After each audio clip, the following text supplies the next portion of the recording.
You're welcome to this edition of Power Wheel, a production of the Transmission Company of Nigeria, TCN.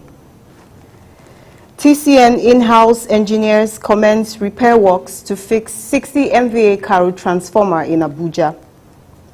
Automation and upgrade of the 330 by 132 kV Akangba substation excites TCN engineers. We also have a special interview session with Maman J. Lawal, the head of Independent System Operator arm of TCN, on how the company is achieving a stable electricity grid and the modalities to advance this feat. Please stay with us as we bring you reports from the power sector. I am Chiwenwa Anyao.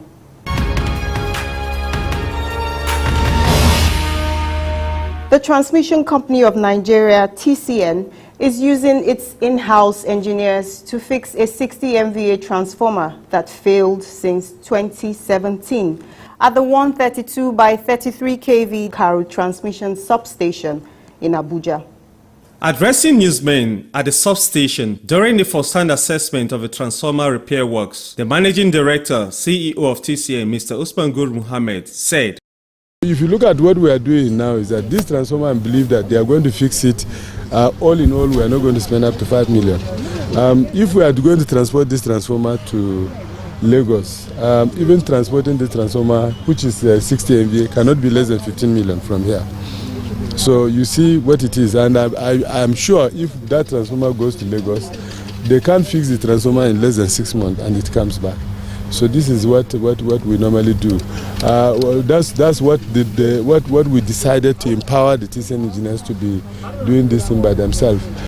Mr. Mohammed said when the transformer failed in 2017, another transformer was brought in to the substation and was installed by the TCN in-house engineers. With the current decision to fix this 60 MVA transformer, which has been out of use for nearly 2 years, he said, another one failed in Kubwa, which we have not replaced. So when we fix this one, we are going to take it to Kubwa so that we replace the one that failed. He said the replacement of a failed Kubwa transformer with the current 60 MVA being fixed will enhance bulk power supply in that part of Abuja. Mr. Mohammed also noted that the present TCN is emphasizing more on in-house capacity building to save cost and boost capacity of its engineers. Kubwa is one feeding places like Gwari. It's also feeding the Kubwa itself. It's also feeding Gwarimpa. But we are also building another 132 kV substation in Gwarimpa, which means very soon Gwarimpa will not be fed from Kubwa. But I can tell you this method that we are doing is significantly helping us reduce our cost. And it's also helping the engineers to practice what they are known for, to practice the engineering. This was not happening when Manitoba Hydro was here. So this is part of what we are doing to empower Nigerians because some of those people that are here now, even if they leave TCN today, they will not be jobless. If you know how to repair transformer, even not in Nigeria, in the entire West Africa, people will carry tape to go and work for them. Still briefing newsmen at the Karu substation, the TCN head revealed the immediate cause of the failed transformers in the nation's power system as he called for the intervention of the Nigerian Electricity Regulatory Commission, NEC. The distribution companies are not having investment in their network. And because they are not having investment in their network, most of these transformers you see here, they are supplying the customers of distribution companies directly. So there is no protection between our equipment and that of distribution companies. So if there is a fault on their side, it hit our transformer directly. And that is why we are having this kind of failure. And that's why we are calling on government to provide the policy, in fact, Federal Ministry of Power, to do a policy directive that will lead to the capitalization of the discourse. And also we are calling on NAC to also do a regulatory order that will lead to the capitalization of the discourse. Quantifying the losses of transformers, he said the failed 60 MVA transformer at the Karu substation was the 5th bulk power transformer that had failed under the transmission network in a short time due to the lack of protection for over 300 interfaces the 11 distribution companies discos have with TCN. Out of the 731 interfaces between us and the discos, only 421 is fully protected. The rest are not protected, and those areas where we are not fully protected are the areas where we are losing our transformers. To build this transformer that is beside you now, behind you now, to import it and also install it is close to about $2 million. So when you lose $2 million, you know what it means. We've lost 2 in Benin. We have lost 2 in Abuja, which we know. We have lost 1 in Onitsha. So you have seen 5 now. He said the intervention for the discos to do massive investment in their networks was imperative, especially in Abuja, where TCN has begun rolling out massive substation projects. If you look at Abuja now, we have already signed contract that will lead to building of 2 new 330 kV substations in Abuja. Currently, we have only 2. We are building additional new 2. We have also building 3 number 132 kV substation, adding to the 5 that we have in Abuja. So all those ones that are coming also, if the existing one is not even protected, the new one that are coming, definitely they're not going to be protected. And that's why we need the massive investment on the side of the disco. Explaining the repairs of a 60 MVA transformer at the Karo substation, an acting assistant general manager AGM at the substation, Adamu Umar, who is among the in-house engineers working on the equipment, said they went inside the transformer and discovered a burnt terminal. So on that burnt terminal, since we have from our scraps, then this is the burnt terminal, and there are so many loose contacts on the selector switch. So we went and removed this from a scrap transformer. And then the other terminals, the loose terminals, we now amended them, and by God's grace, the transformer is going to come back to life. Mr. Umar said the in-house engineers had restored several transformers across transmission substations nationwide, and that fixing the current one was not an issue to them. The same in Shiroro, the same in Kaduna and Kano this recently. TCN have every capacity you can think of, from civil, mechanical, electrical, engineering, everything. In fact, anytime we go out for factory acceptance tests, we used to prove to them, the manufacturers, that we know everything, because a TCN engineer knows circuit breaker, transformer, but a foreigner knows only a part of a transformer. But when you meet a TCN engineer, he can tell you everything on CT, transformer, circuit breaker at the same time. So they are almost any time we go out, they are always surprised. But why do you come here to come and buy? So we just need government and the way we done. Like the present management, they give us free hand to do it. But before we are not given free hand. So, and I know by so doing, sky will be our limit.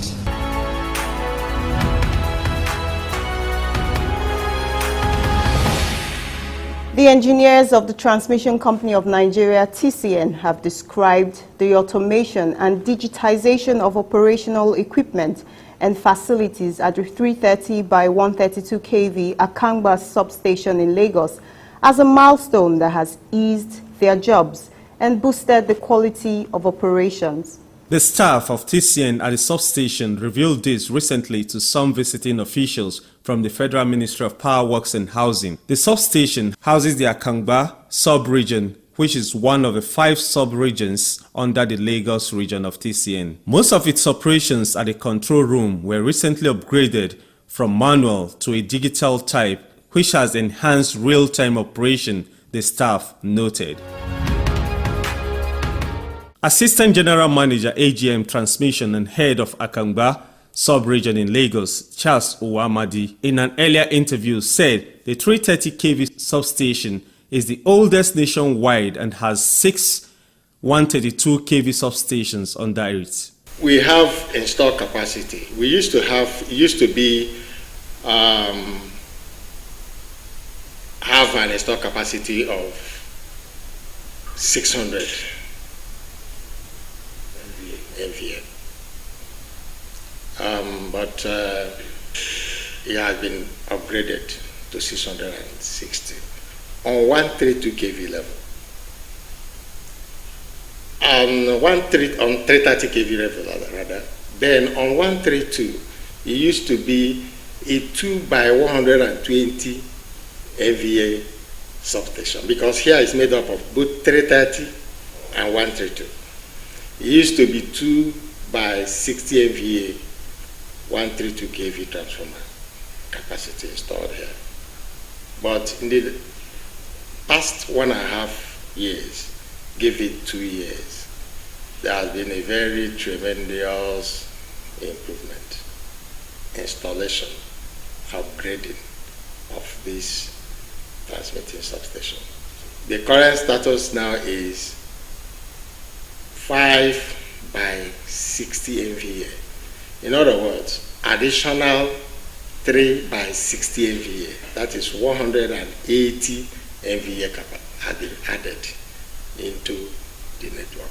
Mr. Wamadi led the officials into the switchyard of the substation, where many sections were upgraded, including the switch gears, transformers, and the control room.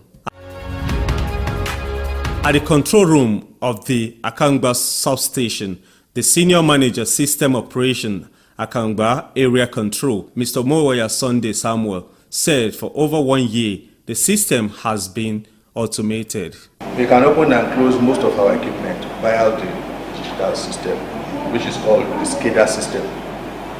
So it has been automated and it has eased our work a lot. Mr. Samuel said in the past, the breakers and installers section of the substation were manually operated, prompting the engineers to go to the switchyard to execute those actions. But that has changed. In the past, the equipment are manually controlled. If we need to open an isolator, we have to go to the switchyard. If we need to open a breaker, where the automated control failed, we go to the switchyard. But in the meantime, in the recent time, we do most of our switching from the control room. We only go outside to confirm the position. Assuming I'm trying to close an equipment that was in the open position before, I will operate here, then go to the switchyard that what the input I sent from here, is established. So I think that's the system we have presently now.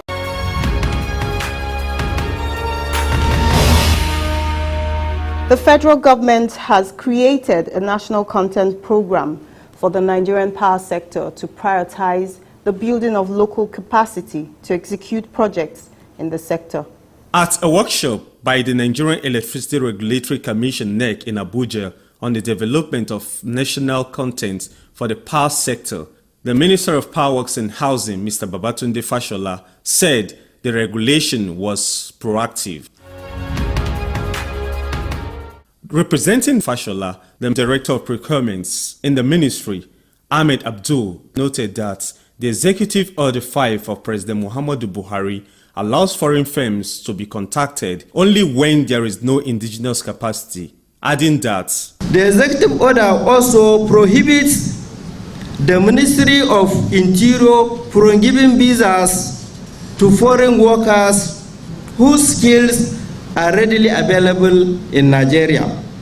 It is, however, notes that where expertise is lacking, procuring entities will give preference to foreign companies and firms with a demonstrable and verifiable plan for indigenous development prior to the award of such contracts. The minister said proper implementation of the NEC regulation will stimulate more investment and leap in local capacity in the power sector. He charged NEC to strictly monitor it, saying, the chairman of NEC, Professor James Momo, said the present administration has chosen to give national content development a priority to drive economic development plans. Consequently, in February 2018, the President signed into law the Presidential Executive Order number 5 of 2018 as a strategic move in entrenching the Nigerian content in contracts,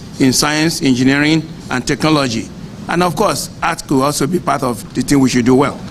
And in order to rapidly achieve the nation's development goals across all sectors of the economy. He said there are gaps, especially in sourcing materials, services, the cost of production, among others, in the Nigerian economy. Hence, Nigerians must be empowered to participate in filling this gap. Consequently, the Commission proposed and implemented, and you are buying into it, and you have, the regulation on Nigerian national content development for the power sector that touches all other sectors. So, therefore, there is no better time, in our opinion, to fully implement the provisions of the regulation than now. It is therefore no doubt that we are in alignment with the Presidential Executive Order number 5 of this administration to ensure that we place as a priority the need for providing this standard meeting, which is to equip all of us in what we mean by national content. The National Content Development Regulation of NEC was developed in 2015 and specified the inauguration of a National Content Consultative Forum, which was done at the workshop. The forum, which consists of NEC officials and representatives of companies in the sector value chain, other relevant ministries, and the private sector, will see to the implementation of the regulation to ensure that contracts and projects are executed more by Nigerians. The president of the Manufacturers Association of Nigeria, MAN, Mansour Ahmed, in his remarks, said the federal government has done its work by making the regulation, and he called on stakeholders to work towards its implementation. The rest is for two sets of people. The agencies of government that have the mandate and the responsibility to ensure that those policies and those executive orders are executed and implemented as intended to achieve the goals that are intended, and the other key stakeholders with whom they must work.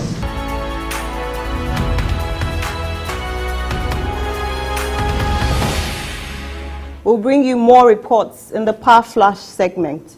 Ensure you stay with us.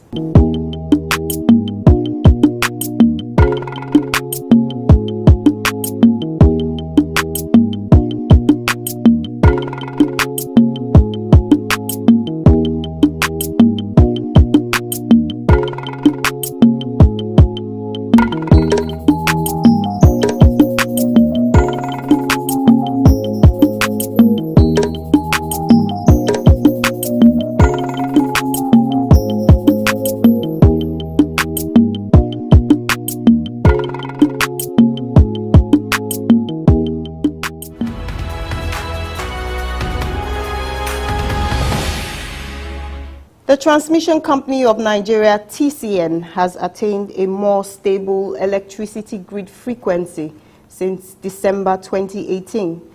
The company is exploring other ways that includes the competitive procurement of spinning reserve and the nationwide installation of the supervisory control and data acquisition system to consolidate on system stability.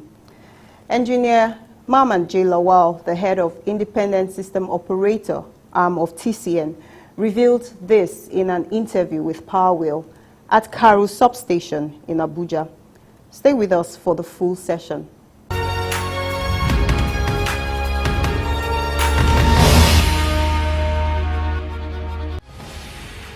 What is the role of Independent System Operator, ISO, in TCN?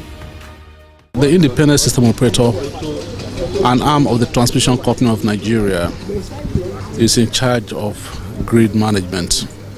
Okay?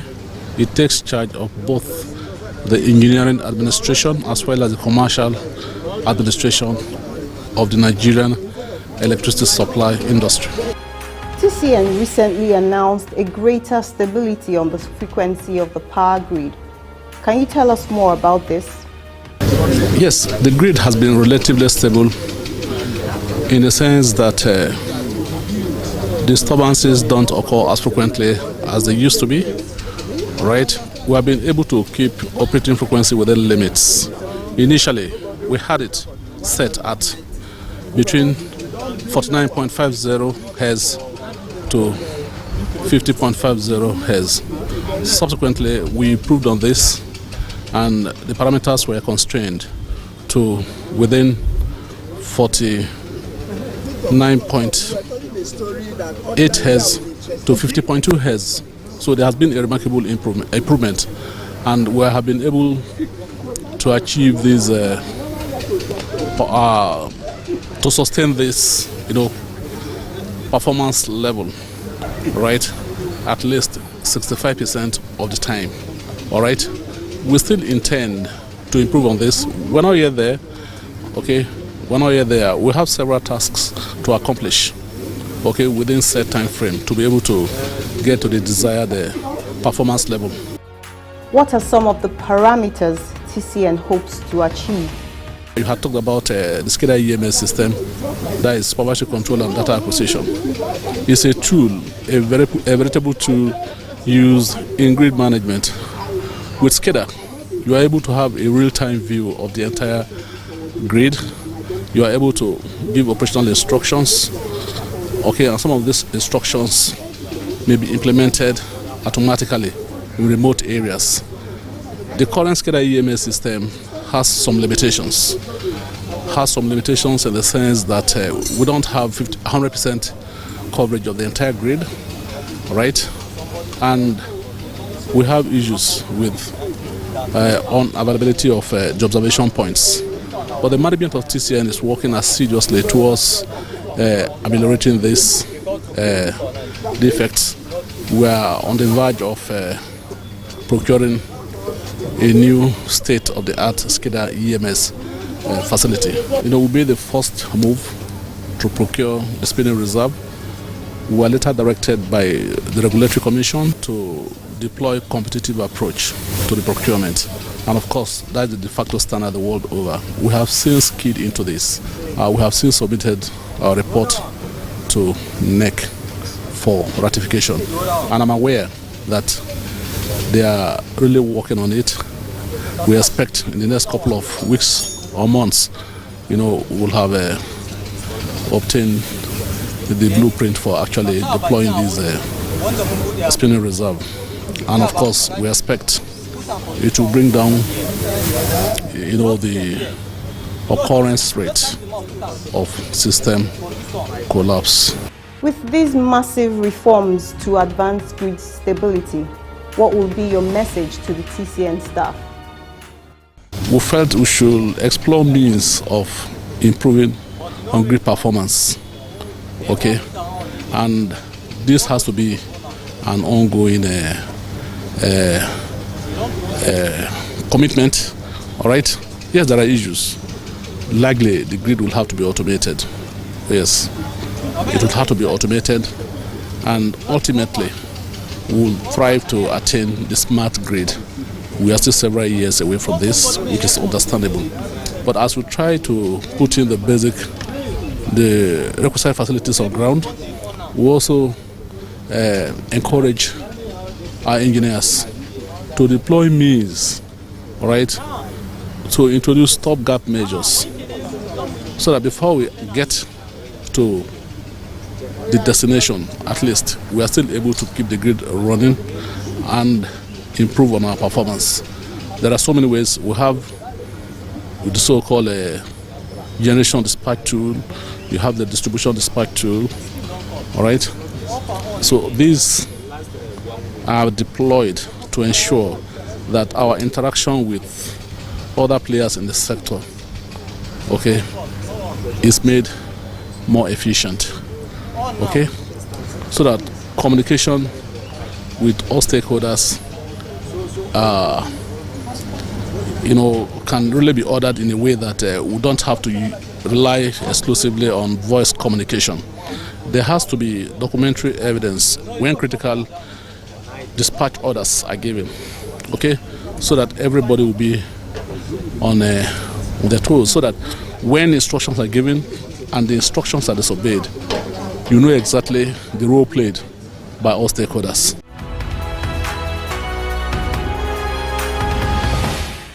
We're glad you stayed with us on this edition. It will be another revealing edition of Power Wheel next week on this same station, and we hope to see you then. This episode and previous ones are available on our YouTube channel, and you can as well connect with us on these other platforms showing on your screen. Before you acquire any property, kindly verify that it is not under the right-of-way of a power line. That could be a disaster waiting to happen. Please avoid it. I am Chinwenwa Anyao. Let's catch up next week.